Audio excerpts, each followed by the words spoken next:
नमस्कार, मैं हूं कुमार गजेंद्र। भारत टीवी में आपका स्वागत है।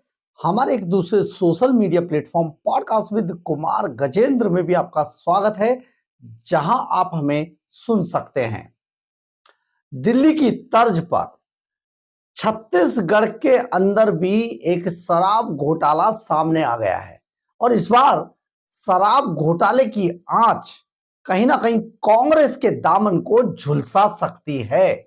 जी हां, छत्तीसगढ़ के अंदर ईडी ने भूपेश बघेल के ठिकानों पर छापेमारी की है।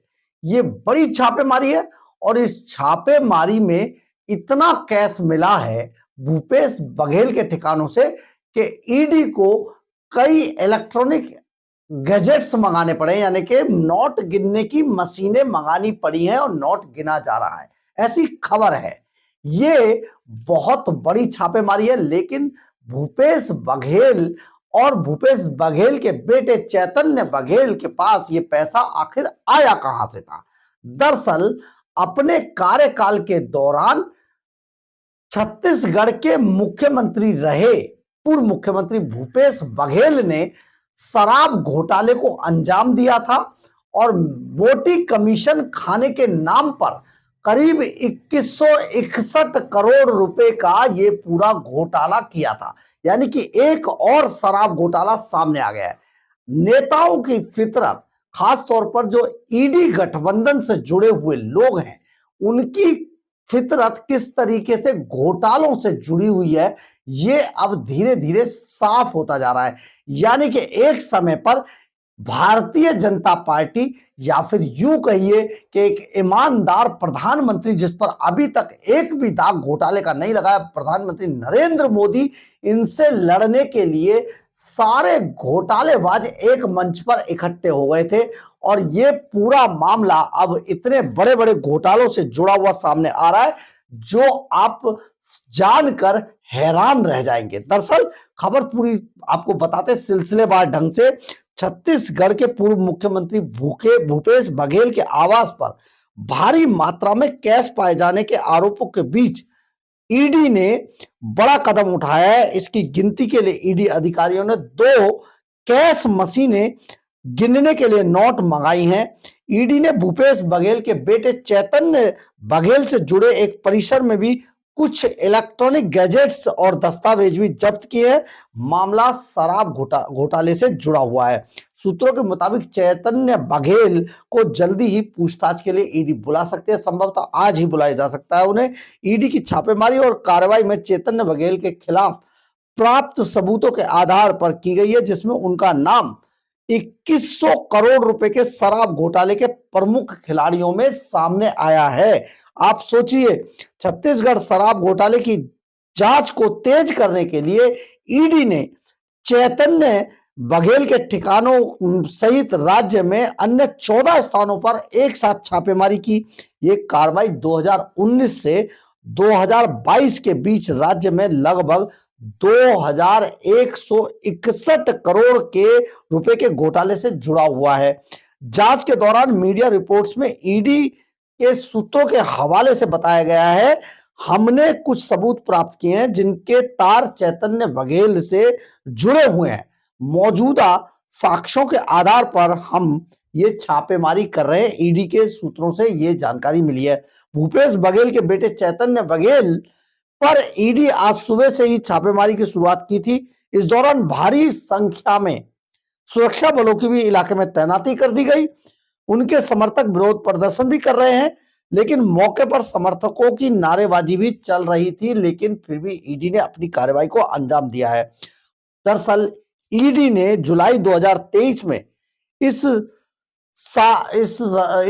शराब घोटाले के केस में एक शिकायत दर्ज की थी, जिसमें रायपुर के मेयर एजाज ढेबर के भाई अनवर ढेबर, पूर्व आईएएस अधिकारी अनिल टुटेजा और छत्तीसगढ़ राज्य विपणन निगम लिमिटेड CSMMCL के प्रबंध निदेशक अरुणपति त्रिपाठी जैसे प्रमुख लोगों के नाम इसमें शामिल थे। एजेंसी ने आरोप लगाया है कि इन लोगों ने घोटालों को अंजाम देने में अहम भूमिका निभाई थी, जिसमें खरीद प्रक्रियाओं में हेराफेरी करना और चुनिंदा शराब निर्माताओं से कमीशन लेना शामिल था। जैसे बिल्कुल अरविंद केजरीवाल की तर्ज पर यह भी घोटाला उसी समय हो रहा था जिस वक्त अरविंद केजरीवाल ये घोटाला कर रहे थे। ईडी की जांच से पता चला है कि कथित भ्रष्टाचार के कारण राज्य के खजाने को 2161 करोड़ रुपए का चूना लगा दिया गया और ये इतना बड़ा नुकसान खजाने को कर दिया गया। जांच के दौरान अलग अलग समय पर एजेंसी ने व्यवसायियों और पूर्व नौकरशाहों सहित विभिन्न आरोपियों से जुड़े लगभग 205.49 करोड़ रुपए की संपत्तियां कुर्क भी की हैं। इन संपत्तियों में चल और अचल दोनों तरह की संपत्तियां शामिल है। ये एक बहुत बड़ा घोटाला सामने आया है और ये घोटाले के आप अंदाजा इसी से लगा सकते हैं कि कई मशीनें मंगाई गई हैं जिनकी मदद से इस घोटाले में बरामद जो नोट हैं उनकी गिनती की जा सके। तो आप ये सोचिए एक बार फिर से देश के अंदर शराब घोटाला हुआ है और शराब के अंदर किस तरीके से शराब कारोबारियों के अलावा जो नेता हैं वो कमाई करते हैं ये सामने आ गया है। एक बात और बड़ी अहम है कि जैसे आम आदमी ने शराब घोटाला किया था वैसे ही कांग्रेस के अंदर भी छत्तीसगढ़ के अंदर भूपेश बघेल और उनके बेटे ने बड़ा घोटाला किया और ये इनकी टाइमिंग भी अगर आप टाइमलाइन देखेंगे तो वो भी लगभग एक जैसी है। इसका मतलब ये हुआ कि ये कहीं ना कहीं इंडी गठबंधन के अंदर जो लोग इकट्ठा हुए थे वो कहीं ना केवल पॉलिटिक्स के आधार पर इकट्ठे हुए थे, मानसिक रूप से एक जैसे होने के कारण इकट्ठे हुए थे, बल्कि इनके व्यवसाय और इनके काले कारनामे भी एक जैसे थे, इसलिए ये इकट्ठा हुए थे और बार बार भागकर गले मिलकर जिस तरीके से एक दूसरे के गले पड़ रहे थे, सिर्फ ये चाहते थे कि किसी भी तरीके से ईमानदार प्रधानमंत्री नरेंद्र मोदी की सरकार को सत्ता में आने से रोका जाए ताकि इनके घोटालों का जो पूरा जो पर्दा है वो पड़ा रहे और ये और लगातार घोटाले करते जाए और देश को लूटने में कोई कमी ना छोड़े। तो आप ये समझ लीजिए एक तरफ जहां अरविंद केजरीवाल दिल्ली के अंदर शराब घोटाला कर रहे थे उसी वक्त कांग्रेस के भूपेश बघेल यहां से हजारों किलोमीटर दूर छत्तीसगढ़ के अंदर बिल्कुल ऐसी ही कहानी दोहरा रहे थे। यानी कि आप ये समझ सकते हैं कि भूपेश बघेल केजरीवाल से भी एक कदम आगे निकले क्योंकि इस पूरे घोटाले के अंदर जो छत्तीसगढ़ में हुआ है उसमें भूपेश बघेल का अपना बेटा भी शामिल था, जबकि अरविंद केजरीवाल अपने साथियों के साथ शराब घोटाले के नाम पर दिल्ली के खजाने को लूट रहे थे, चूना लगा रहे थे।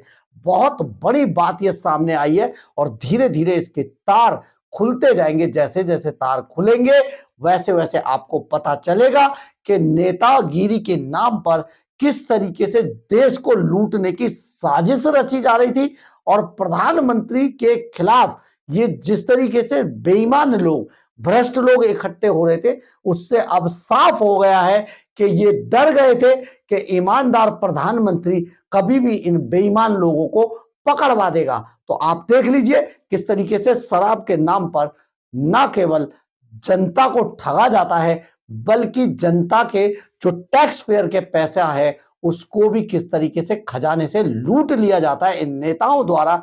यह है एक और देश का बड़ा शराब घोटाला। बहरहाल अगर आपको हमारी खबर अच्छी लगे तो आप इसे लाइक सब्सक्राइब और शेयर जरूर करें। कमेंट्स बॉक्स में अपनी राय जरूर लिखें, इससे हमें बहुत ऊर्जा मिलती है। जय हिंद, जय भारत।